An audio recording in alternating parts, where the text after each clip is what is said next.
अर्पिता के घर पर अभी भी छिपा है करोड़ों का कैश और कई किलो सोना।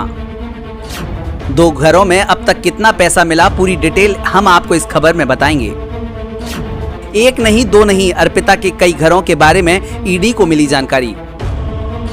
अर्पिता और पार्थ चटर्जी के बीच आखिर क्या है रिश्ता, इस पर भी हुआ खुलासा। ममता बनर्जी ने दिखाया दम और मंत्री को किया बर्खास्त, अब पार्टी से भी निकालने की तैयारी। शिक्षक भर्ती घोटाले में फंसे ममता सरकार के मंत्री पार्थ चटर्जी पर शिकंजा कसता जा रहा है। उनकी करीबी अर्पिता के ठिकानों पर ईडी की लगातार छापेमारी जारी है और इस छापेमारी में जो कुछ निकलकर सामने आ रहा है उसे देखकर सभी चौंक रहे हैं। छापेमारी में ईडी को बेडरूम से लेकर वॉशरूम तक रुपए ही रुपए मिल रहे हैं। कैश ही नहीं, उनके पास से सोने चांदी के करोड़ों के जेवरात भी बरामद हुए हैं। पहले घर से कैश की तस्वीर सामने आई थी, वो तो आपने देखी ही होगी। अब दूसरे घर में नोटों का खजाना मिला है।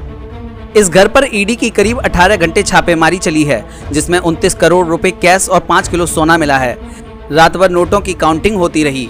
इसके अलावा सोने के गहने और बिस्किट बरामद हुए हैं। जांच एजेंसी से जुड़े सूत्रों के मुताबिक अर्पिता मुखर्जी के दोनों फ्लैट से अब तक 50 करोड़ रुपए की नकदी बरामद हो चुकी है। इस केस में अभी और क्या क्या सच सामने आना बाकी है वो भी आपको बताएंगे, लेकिन पहले देखिए कि अर्पिता के दो घरों से अब तक क्या क्या मिला है।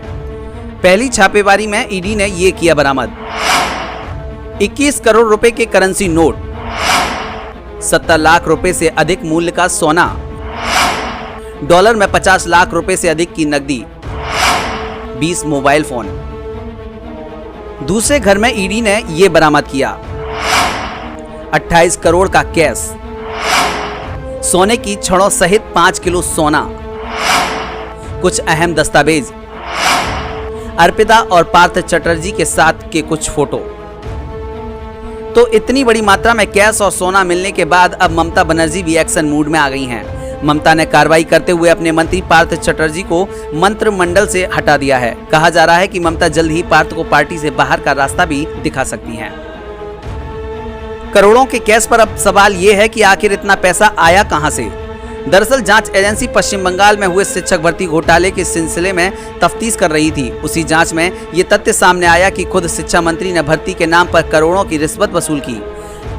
जब जांच की आंच मंत्री तक पहुंची तो उन्होंने अपनी करीबी अर्पिता मुखर्जी, जो एक फिल्म अभिनेत्री रह चुकी हैं, को अपना पैसा छिपाने का जिम्मा सौंप दिया था। लेकिन ईडी की टीम अर्पिता तक भी पहुंचने में सफल रही। इसी क्रम में अर्पिता मुखर्जी के आवास पर छापा मारा था। बरामद राशि इसी एसएससी घोटाले के अपराध की आय होने का संदेह है। जांच में ये बातें सामने आ रही हैं कि अर्पिता के यहां से बरामद रुपए बंगाल के मंत्री पार्थ चटर्जी के हैं। ब्यूरो रिपोर्ट, मीडिया हलचल।